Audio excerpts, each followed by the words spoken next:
దళిత బంధుతో బీఆర్ఎస్ పార్టీకి నష్టం జరిగిందన్నారు బీఆర్ఎస్ వర్కింగ్ ప్రెసిడెంట్ కేటీఆర్. అప్పుడు కొందరు చెప్పినా పట్టించుకోలేదన్నారు.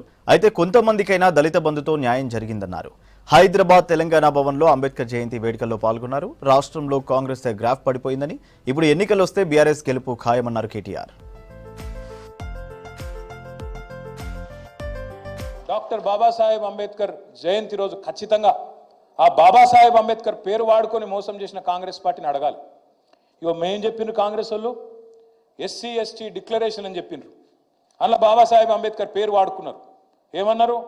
కేసీఆర్ 10 లక్షలు ఇస్తుండు దళిత బంధని, మేము 12 లక్షలు ఇస్తాం అని చెప్పి మల్లికార్జున్ ఖార్గే సాబ్తో చెప్పించారు. చిన్న చితక వ్యక్తి కాదు, all India Congress committee president, భారత జాతీయ కాంగ్రెస్ అధ్యక్షుడు మల్లికార్జున్ ఖార్గే సాబు చేవెళ్ళకొచ్చి ఎస్సీ ఎస్టీ డిక్లరేషన్ రిలీజ్ చేసి 12 లక్షలు ఇస్తామని చెప్పిండు. నేను అడుగుతున్నా రేవంత్ రెడ్డి గారిని, 2 బడ్జెట్లు పెట్టినావు అంటే 40% టైం అడిచిపోయింది. ఇంకెప్పుడు పెడతావు అంబేద్కర్ అభయ హస్తం? ఎప్పుడు ఇస్తావు 12 లక్షలు? 12 లక్షలు కాదు కదా, నాకైతే తెలుసు, మీకు కూడా తెలుసు, రాష్ట్రంలో ఉన్న దళితులందరికీ అర్థమైపోయింది. 12 రూపాయలు కూడా ఏడు వీడు పచ్చి దొంగ. ఇంకొక మాట, 6 లక్షలు ఇస్తా అని చెప్పిండు.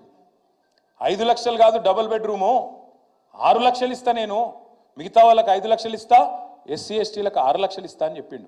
మరి నేను అడుగుతున్నా ఇవాళ డాక్టర్ బాబాసాహెబ్ జయంతి సందర్భంగా, ఏమైంది నీ 6 లక్షల మాట? ఎక్కడ పోయింది? ఖార్గే గారు ఎక్కడున్నారు? రాహుల్ గాంధీ ఎక్కడున్నాడు? మీరు చెప్పిన కథలేమాయే ఎస్సీ ఎస్టీ డిక్లరేషన్ ఇంకా చాలా చెప్పిర్రు. నేను 2 అడుగుతున్నా. ఏమన్నారు ఆ రోజు? అసైన్డ్ భూముల పునరుద్ధరణ, సమాన హక్కులు, పట్టాలు ఇస్తామన్నారు అసైన్డ్ భూములకు. మరి ఇలా భూభారతో భూహారతో మొదలు పెట్టిర్రు. ఇస్తావా? అసైన్డ్ భూములకు నువ్వు చెప్పినట్టు పట్టాలు ఇస్తావా లేదా చెప్పాలి రేవంత్ రెడ్డి అని నేను డిమాండ్